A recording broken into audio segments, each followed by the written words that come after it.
Vamos a meternos a analizar datos que arrojó el INDEC respecto de lo que está pasando con la recesión y está con nosotros David Miazo, economista, que nos trae el tema. David, muy buen día, ¿cómo estás? ¿Qué tal? Muy buen día, un gusto conversar contigo. Bueno, se profundiza, ¿no? Para el primer trimestre, esos son los últimos datos que arroja el INDEC. Exactamente, para el primer trimestre vemos que la actividad cayó otro 2,6% respecto al último trimestre del 2023, que ya había caído un 2,5%.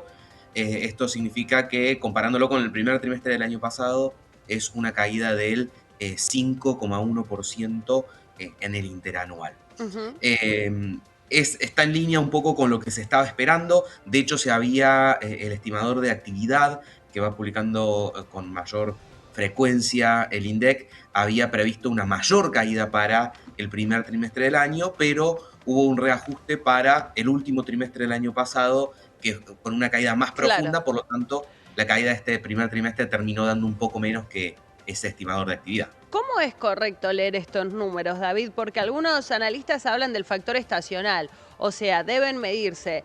Debemos comparar, como vos decías, interanualmente, debemos comparar mes contra mes, o en este caso trimestre contra trimestre. ¿Cuál es la forma más realista de medir justamente esos datos?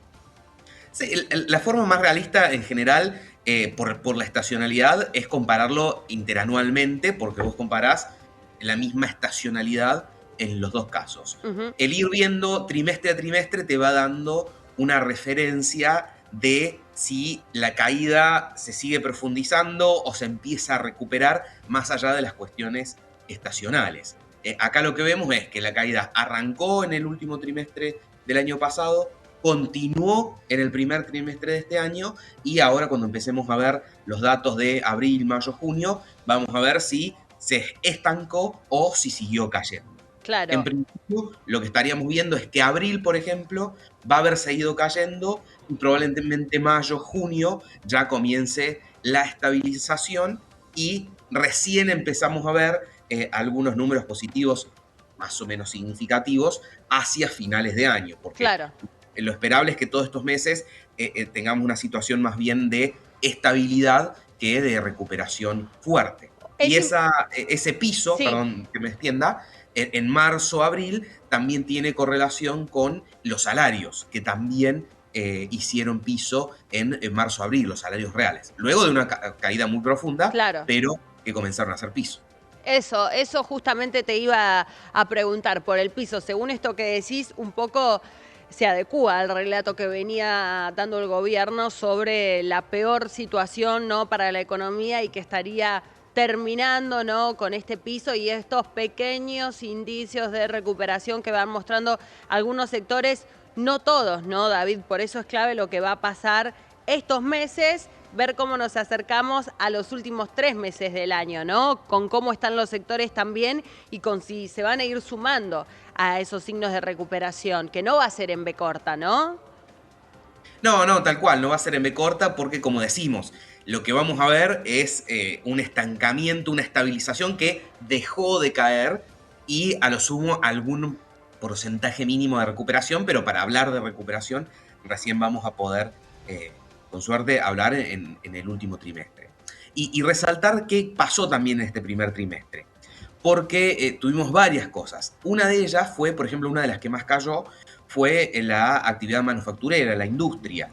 Y eso también tuvo impacto no solo por la caída de la actividad, el efecto poder adquisitivo, etcétera, que sí estuvo presente, sino por dos factores adicionales. El primero es que, recordemos, muchas plantas estuvieron cerradas en enero, en febrero, incluso algunas hasta marzo, por falta de insumos como consecuencia de que las importaciones no terminaban de normalizarse.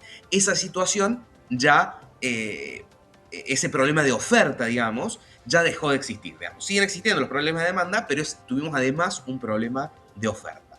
Y del lado de la demanda, que afecta a todos los bienes durables, electrodomésticos, autos, construcción, etcétera. Recordemos también que tuvimos un primer trimestre con tasas de interés muy altas y ahora tenemos tasas muy bajas. Entonces, eso empezamos a ver que reaparecen las cuotas de interés, reaparece el crédito para las pymes, reaparece el crédito prendario, ahora también el crédito hipotecario. Eso debería comenzar a traccionar los sectores de bienes de capital, bienes de uso, que fueron algunos de los más golpeados. Por ejemplo, venta de autos, construcción, y hay un tercer factor que es el valor en dólares de la construcción, los autos, que con la brecha cambiaria que teníamos hacia fin de año, vos tenías un valor de un auto en $10.000 y después con todo el proceso de inflación, etcétera, hoy es de $20.000.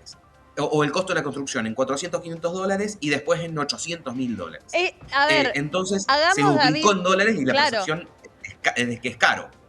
están todavía esas distorsiones, ¿no? Digo, no se llevó la corrección completa de los precios relativos. Bueno, lo vamos a ver ahora también lo que pase con tarifas, ¿no? Y ese aumento. ¿Cuánto más vamos a ver estas distorsiones? ¿O qué tiene que pasar, mejor dicho, para que se estabilicen, para que tengan lógica? Por ejemplo, vos dabas recién un muy buen ejemplo bastante representativo con el tema de un vehículo.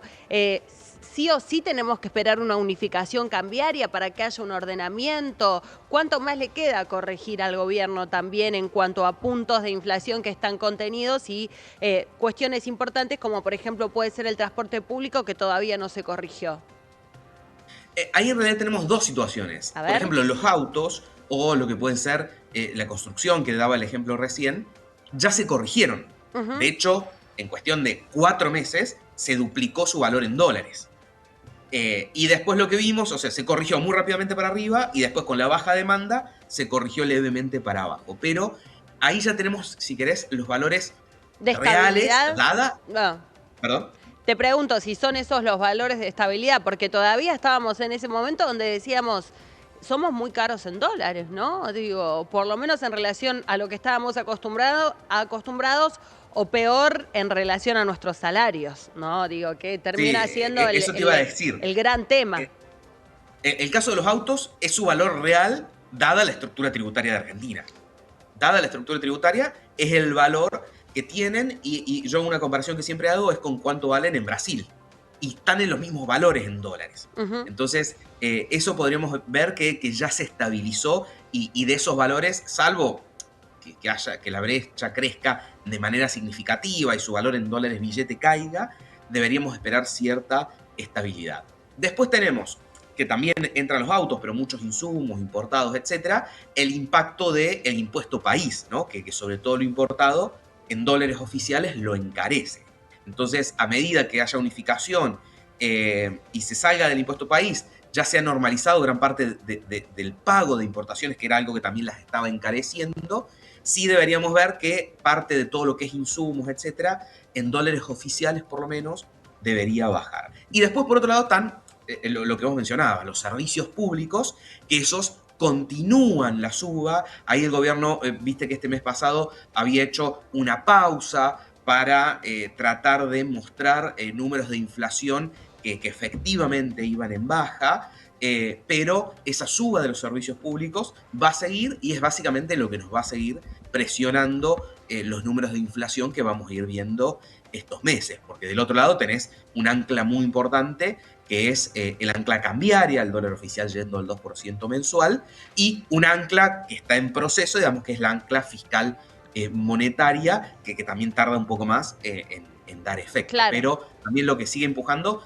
es justamente servicios públicos. ¿Puede bajar el gobierno? Estamos haciendo un poco futurología, ¿no? Pero ¿cómo vemos este desafío de que pueda romper el piso del 4%? Lo que se sabe ahora es que para este mes, para el mes de junio, el número va a ser mayor. O incluso el gobierno en el mejor de los mundos espera que sea más o menos parecido, pero bueno, más tirando a que esté alrededor de un 5%, ¿no? Dicen... Ellos tienen que ver con el contexto político, bueno, en realidad tiene que ver con el tema de tarifas, ¿no, David? Eso está bueno también explicarlo. Pero sobre esto que decías, de este proceso que se está dando de corrección, ¿cómo puede hacer el gobierno para romper ese piso del 4%, entendiendo también que va a ser clave para poder mantener la cuestión ordenada en el número en el que se logre anclar, ¿no? El IPC? Yo por el momento veo difícil perforar el 4%. Por dos razones. La primera es lo que estamos conversando, los servicios públicos, que las tarifas, por decirte, lo regulado va a seguir presionando. Entonces, por ese lado va a estar complicado. Por el otro lado, el dólar, que yo creo que vamos a tener un semestre movido. Este segundo semestre va a estar movido en temas del dólar, como lo hemos visto hasta ahora. No espero que se vaya a 1.800 o 1.000 pesos el mes que viene. No espero una ¿El situación oficial o los crítica, pero paralelos? sí movido. ¿El ¿Perdón? oficial o los paralelos? Porque digo, está creciendo Los paralelos, los como paralelos. no va a devaluar el gobierno para vos.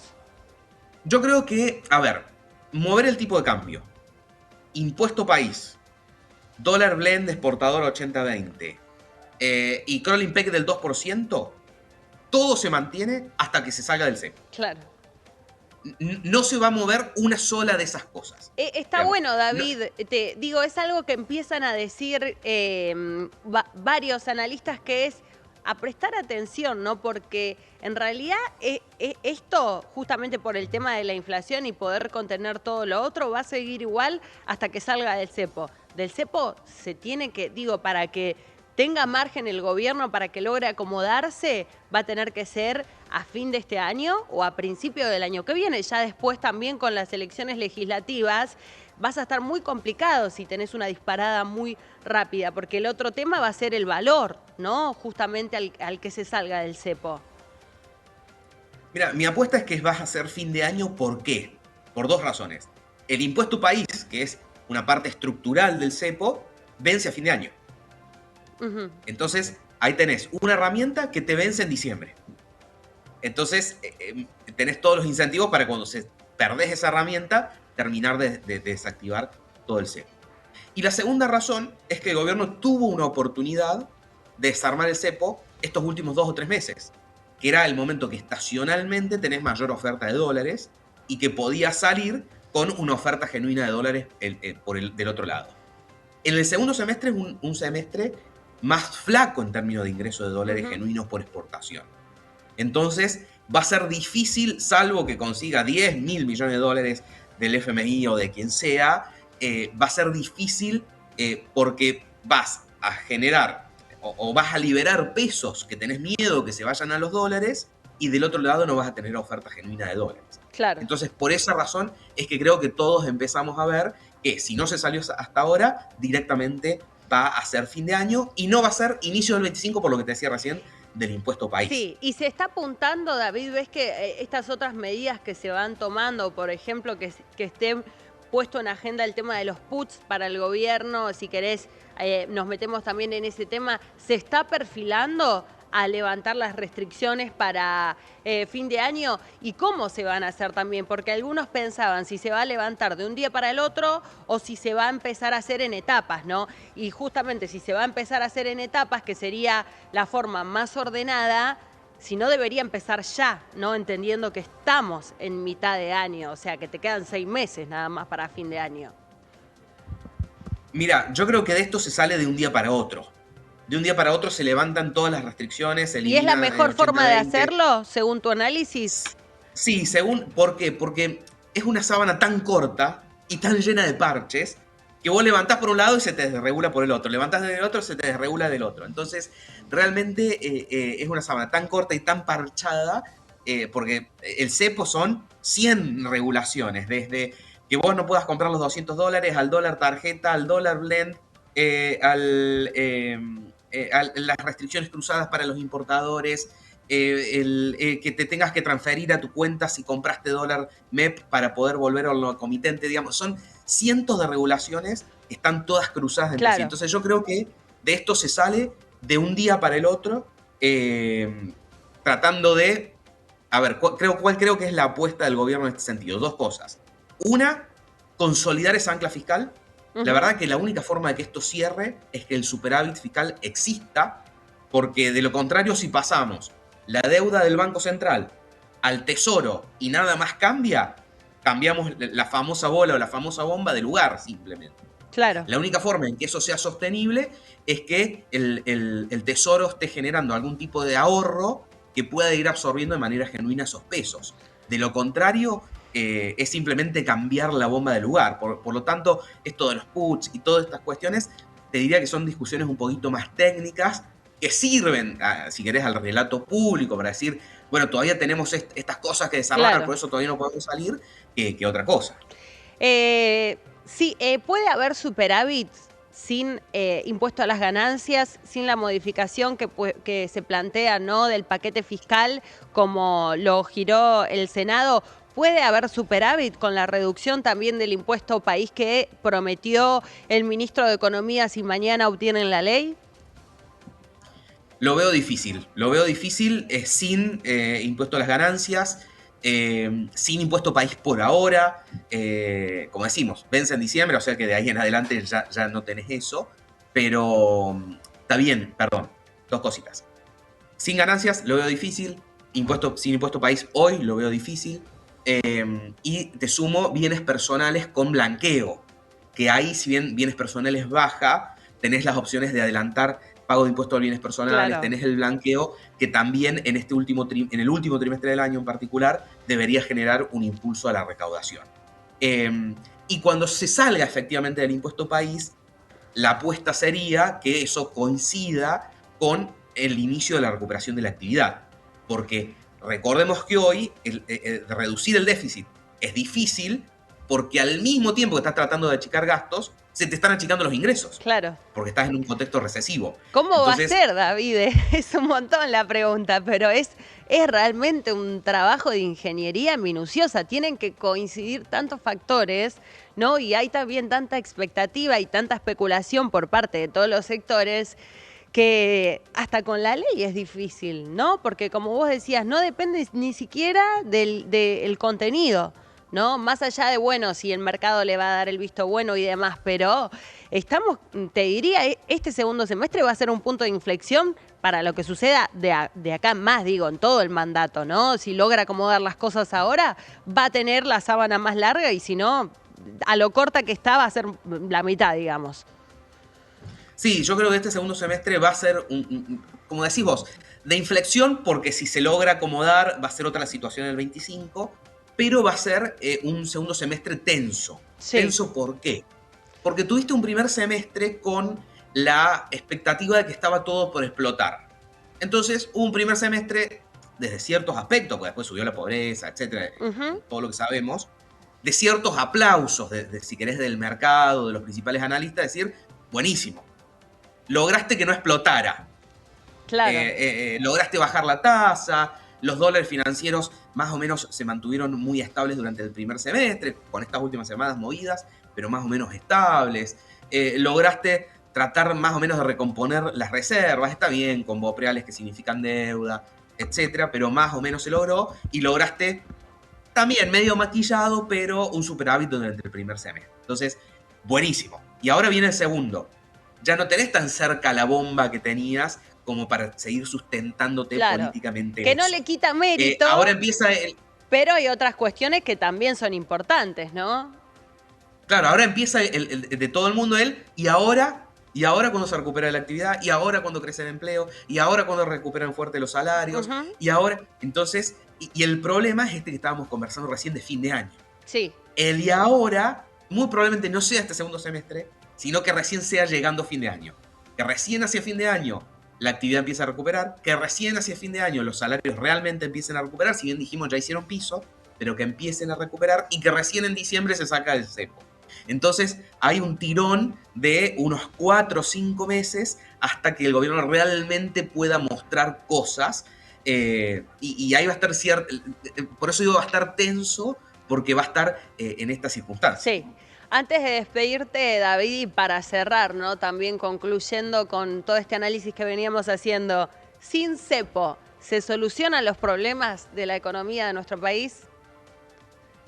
No, el cepo es simplemente otro de los problemas que tiene la economía para que todo el sector externo principalmente funcione con normalidad.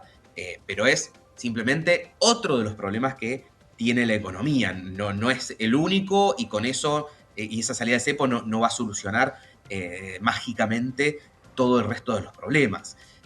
Va a haber, creo que el gran problema del 25 va a ser cómo se recompone de manera sostenible la actividad. porque vas a tener probablemente salarios más fuertes por la recuperación de los salarios, más fuertes en dólares si el crawling peg al 2% sigue y si el salto cambiario no es tan alto, vas a tener una inflación más baja, tasas bajas, todo eso te va a sostener la actividad. Pero bueno, ahí una de las grandes preguntas va a ser, bueno, ¿a qué tipo de cambio sucede todo Claro. eso? ¿Va a suceder a un tipo de cambio atrasado como el que tenemos hoy? ¿Va a suceder a un tipo de cambio más alto?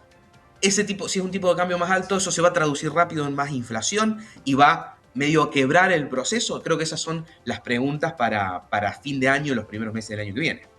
David, gracias, como siempre, por atendernos y traernos tu análisis sobre estos temas de agenda. Un gusto conversar contigo. Hasta luego.